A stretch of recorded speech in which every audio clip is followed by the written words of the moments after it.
सब खेल मायावती जी चाहे जो भी कोशिश कर रही हैं, नीतीश जी जो भी कोशिश कर रहे हैं, सारा का सारा खेल अब यूथ पर डिपेंड करता है। यूथ जिधर जाएगा उधर चीजें पलटेगी। और जहां तक बात है कि यूथ अब सब कुछ समझ करके उन्हीं नेताओं के पीछे जाएगा जो महंगाई, बेरोजगारी, शिक्षा, तमाम इस तरह की चीजों, करप्शन, इन सब चीजों पर काम करेंगे, इन सब चीजों पे बात करेंगे। अगर नीतीश कुमार और मायावती जी ने इंडिया गठबंधन का साथ दिया होता तो क्या सीन होता?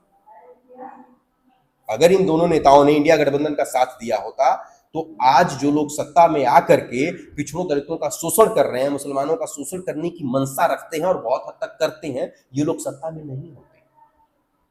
ये फिर वही बात आती है कि जैसे ही इंडिया गठबंधन बना, नीतीश कुमार जी को यह महसूस हो गया कि तेजस्वी यादव का जो कद है वो बहुत तेजी से बढ़ रहा है, इसलिए वो बाहर निकल गए। इधर मायावती जी डर गई, उनको लगा कि अगर इंडिया गठबंधन सरकार में नहीं आ पाएगा तो हमारे साथ क्या होगा, और इसलिए वो लोग क्यों? अब यही रीजन है। अब ये भी तो सवाल उठता है कि आज जिनके साथ विचारधारा उनकी मैच नहीं होती है, उनकी तारीफ कर रही है, तो डर का इसी तरह का कुछ कारण रहा होगा, डर का इसी तरह से कुछ कारण रहा होगा। और कई बार डर की अगर आप बात करते हैं तो सिर्फ और सिर्फ इस देश में एक ही नेता है जो किसी से डरते नहीं है, वो है लालू प्रसाद यादव।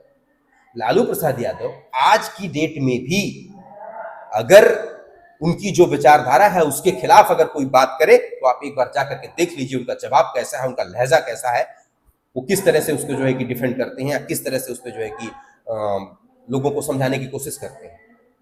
इनके अलावा मुझे नहीं लगता कि आज के डेट में कोई और ऐसा होगा कि जो डरा ना हो। हाँ, बिहार में जो डरे हुए पिछड़े दलित अल्पसंख्यक के नेता हैं वो या तो भारतीय जनता पार्टी की बी टीम बने हुए हैं या डायरेक्टली उनके समर्थक बने हुए हैं। ये सब डरे हुए हैं, और जो डरे हुए नहीं है वो डट करके खड़े हुए हैं, चाहे अखिलेश यादव हो, चाहे तेजस्वी यादव हो, चाहे और भी लोग हो।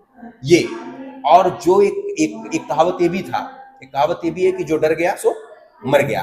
तो जो डर के उधर खड़े हैं, इधर खड़े हैं, वो तो जाएंगे, लेकिन जो डट करके खड़ा है उसी का वक्त आएगा।